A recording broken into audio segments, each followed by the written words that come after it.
The tale begins in the most unassuming of places, the crowded, noisy streets of modern Japan. Among the sea of faces is a young man named Kakeru Yuki, a man invisible to the world, average in every sense. That is, until something unusual catches his eye. A mysterious lottery will set up by a group of strange-looking people wearing cloaks. A loud voice calls out, "One lucky spin. Just one. You might win a prize beyond your imagination." Drawn by curiosity, or perhaps pulled by fate, Kakeru steps closer. There's a crowd forming, people laughing and spinning. But the moment Kakeru touches the wheel, silence. The world stills. He spins. The wheel clacks as it turns and lands on the golden symbol at the top. "Congratulations, you win the secret grand prize," the announcer shouts. People clap. Some cheer. A female staff member. She gestures toward a large tent. "Please step inside. You will receive your secret grand prize." Inside the tent, the world changes. The outside noise fades, replaced by silence thick enough to feel. The inside of tent look like checkered patterns everywhere, with black and white colors. At the center stand a woman unlike any he's seen, tall, elegant, almost divine. Her voice is calm, yet it echoes with impossible power. "Kakeru Yuki," she says without asking his name. "You've been chosen by the will of fate." The woman stepped forward, her eyes hidden beneath a mask. Her voice was calm, but carried the weight of another world. "I can send you to another world." "Wait, you said you could send me to another world?" Kakeru was shocked and confused at the same time. "Yes, the grand prize is to transfer to another world. But there is a condition. Spin the wheel first. Whatever skill you land on, it will be yours, but you can only choose one skill. Only then," she promised, would the transfer begin. A lottery drawing wheel machine of skills balls appears before him. Kakeru took a deep breath and reached for the wheel, unaware that his entire fate was about to change. Dozens, hundreds of possible powers. "Spin," she whispers. Kakeru spun the skill-drawing wheel again and again, but none of the skills satisfied him. He kept spinning, hoping for something better, something worthy of the journey ahead. Then, one more time, he reaches out. The moment his fingers touch the wheel, it begins to spin wildly, faster and faster, until a blinding light erupts, and the wheel comes to a sudden stop. Kakeru clenched his fist as the light shimmered around the skill ball. "All right, I'm going with this," he said, his voice low but firm. "Prepare yourself, Mr. Kakeru." She raises her hand, and light bursts from beneath his feet. "Before you go, there's one final thing you must know," she said, her voice calm, yet heavy with warning. "What is it?" Kakeru asked, his eyes still wide from everything he'd just heard. "If, at any point, you truly wish to return to this world, just close your eyes and make that wish with all your heart." She paused, her gaze serious now. "But remember, once you return, the door to that other world will be closed forever." Kakeru took a breath, then gave a firm nod. "I got it," he said quietly, determination flickering in his voice. "Now go to the world that awaits your will." In a flash of blinding white, Kakeru disappears. When he opens his eyes, he's standing alone in a vast green field, the wind gently brushing through endless grass. The sky is clearer than any he's seen on Earth. The air smells free. A massive, scaled beast soars above, casting a shadow that swallows the landscape.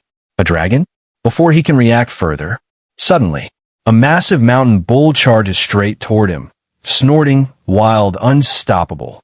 Instinct kicks in. Kakeru leaps to the side, just in time. "All right, it's time to test the skill I gained. All abilities times 777. And without thinking, he clenches his fist. Power floods his veins. A single punch, fueled by all stats times 777, launches the massive beast into the sky. It crashes down moments later with a thunderous impact. But the danger isn't over. He hears screams nearby. Running toward the sound, he finds 3 armored knights protecting a noble carriage, fighting desperately against a herd of raging mountain bulls. More soldiers lie injured on the ground. Without hesitation, Kakeru charges in, with his fists and kicks becoming unstoppable weapons. The name's Kakeru Yuki, but just call me Kakeru. One by one, the bulls fall under his strikes. Blood sprays, bones crack, and then silence. The soldiers, panting and bloodied, look at him with awe. You saved us, one says. And from the carriage steps a noble woman, elegant, confident, radiant. My name is Helena Teresa Mercury, she says with a soft smile, third princess of the Mercury Kingdom. Thank you for saving me and my knights. As he looks into her eyes, a strange feeling stirs inside him. She's unlike anyone he's ever met. Her beauty was breathtaking, unlike anything he had ever seen. Her figure was as bold as her presence. Yeah, boy. Unmissable, like twin fortresses of confidence. Damn! I would invite you to the royal palace now, she says, but it's not the right time. Here, take this. She hands him a folding fan. Show this fan to the guards at the palace. It will grant you entry. Until then, may we meet again. With that, she leaves, her soldiers escorting her carriage back down the path. Kakeru stands alone, surrounded by the corpses of the mountain bulls. What do I even do with all this? He mutters. A few minutes later, a group of adventurers arrives, led by a man in fancy clothing. His jaw drops at the sight of the slain beasts. What in the world? Who did this? Kakeru raises his hand. I did. You alone? Kakeru asks. Who are you? The man introduces himself as Salamas, manager of a major trading company, laughs nervously until he realizes Kakeru's serious. How will you carry them?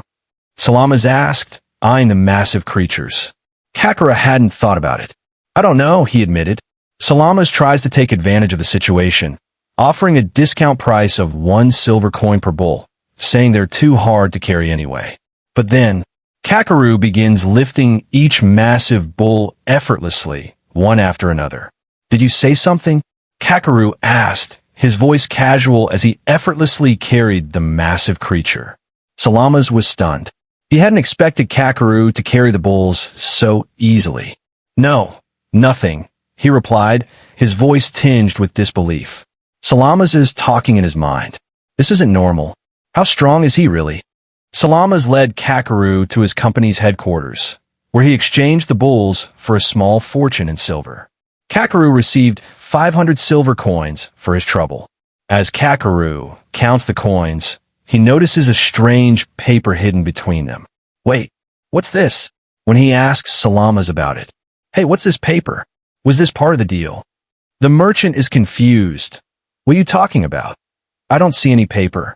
He couldn't see it. Salamas couldn't see the paper at all.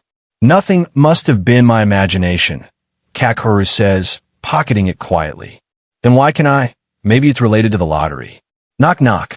A gentle, rhythmic tapping echoed from the wooden door. Then a soft, graceful voice followed. Please excuse me. The female voice was warm and polite. Then a maid enters the room, carrying tea. She's not human. A beast woman, part of the wolf tribe. Her long ears, soft tail, and gentle demeanor take Kakeru's breath away. Kakeru couldn't help but stare. Her cuteness was undeniable, and she had the kind of figure one would expect from an Isekai woman. I want to pet her. Without thinking while making happy face, he mistakenly holds up and used the fan the princess gave him. The emblem floats in the air, glowing with faint magic. Salamas gasps. That crest, that's the royal family of Mercury. Third Princess Helena's personal fan. Kakeru nods. She gave it to me. Salamas immediately bows. Please, allow my company to serve you. Whatever you desire, just name it. Kakeru, without hesitation, a place to live.